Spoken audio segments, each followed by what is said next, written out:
इरडोव के इस क्वेश्चन में इंक्लाइंड प्रोजेक्टाइल मोशन को लेकर क्वेश्चन बना है। देखिए बड़ी सिंपल अप्रोच से हम इसको सॉल्व करते हैं। पहले आपको अच्छे से फिगर को समझना है। फिगर समझ में आ गया तो बहुत आसान सा यूनिफॉर्मली एक्सेलरेटेड मोशन का क्वेश्चन है ये। तो देखिए ये एक इंक्लाइंड और इस इंक्लाइंड सरफेस पर यह आपने जनरल एक और बोला गया है कि h हाइट से एक ऑब्जेक्ट ड्रॉप हो रहा है। ये हाइट आपने कंसीडर करनी है h, ठीक है। इसके बाद यहां से आप परपेंडिकुलर इंक्लाइंड प्लेन पर ड्रॉ करें। बोला गया है कि कोलिजन इलास्टिक है। अगर कोलिजन इलास्टिक है तो एंगल ऑफ इंसिडेंस और एंगल ऑफ रिफ्लेक्शन सेम होगा। तो यहां पर आप एंगल ऑफ रिफ्लेक्शन दिखा दें, यानी कि जब ये आफ्टर कोलिजन ये इस लाइन के अलोंग चलना शुरू करेगा तो कोलिजन से पहले जो इसकी वेलोसिटी होगी, फ्री फॉल अगर h से है तो सबको पता है कि कितनी स्पीड से ये टकराएगा, v is equal to √2gh।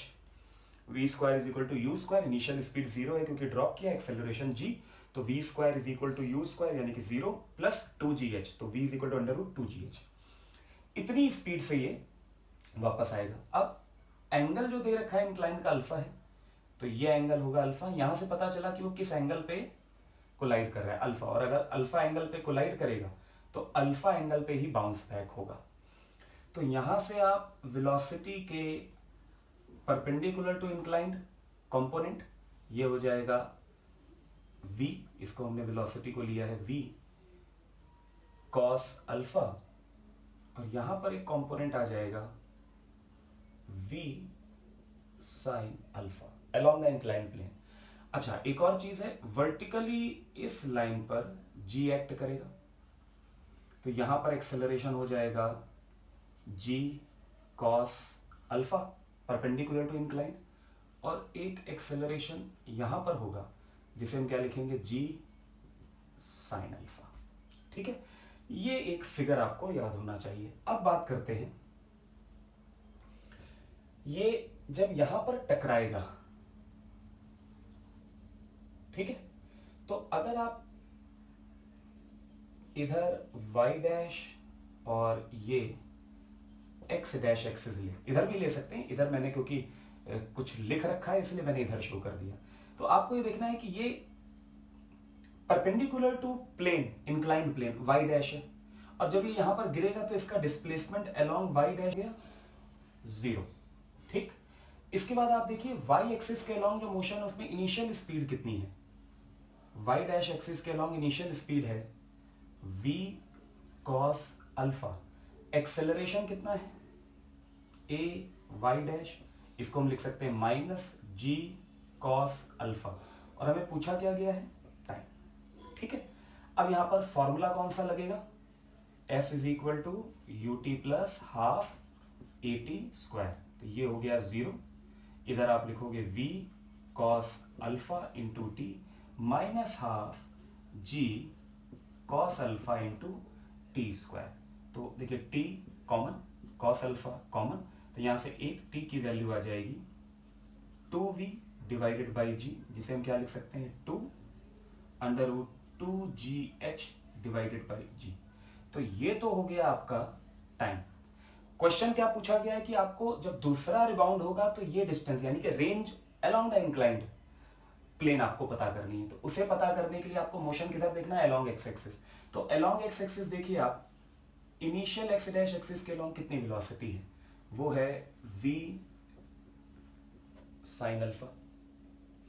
Acceleration कितना है, g sin अल्फा, ठीक है। टाइम आपको गिवन है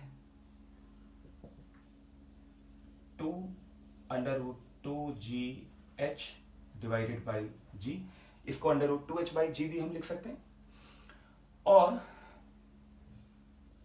आपसे पूछा गया है अलोंग द इंक्लाइंड प्लेन, यानी कि x displacement along x dash axis, ये पूछा गया है।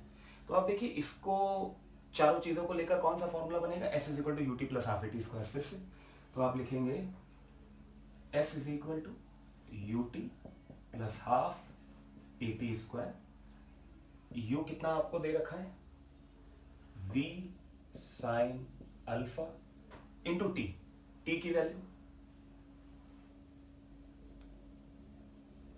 अभी हम लोग रख देते हैं 2v बाई जी, v की वैल्यू आखिरी में रख देंगे, प्लस हाफ, एक की वैल्यू है g sign alpha into T square हो जाएगा 4v स्क्वायर अपॉन जी square.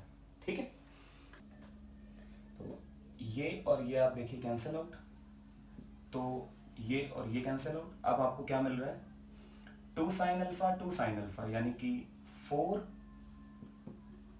Sign alpha v square upon g. ठीक है, अब यहां पर आपको v की वैल्यू रखनी है, और v की वैल्यू कितनी है, अंडर रूट 2gh, v की वैल्यू आ रही है अंडर रूट 2gh, तो v की वैल्यू आप रखेंगे 4 साइन अल्फा अपॉन जी इंटू 2gh, g से g कैंसिल, क्या आंसर आया, 8h साइन अल्फा। ठीक है, तो ये आपका आंसर, ये डिस्टेंस आपने कैलकुलेट करी, range on an inclined plane.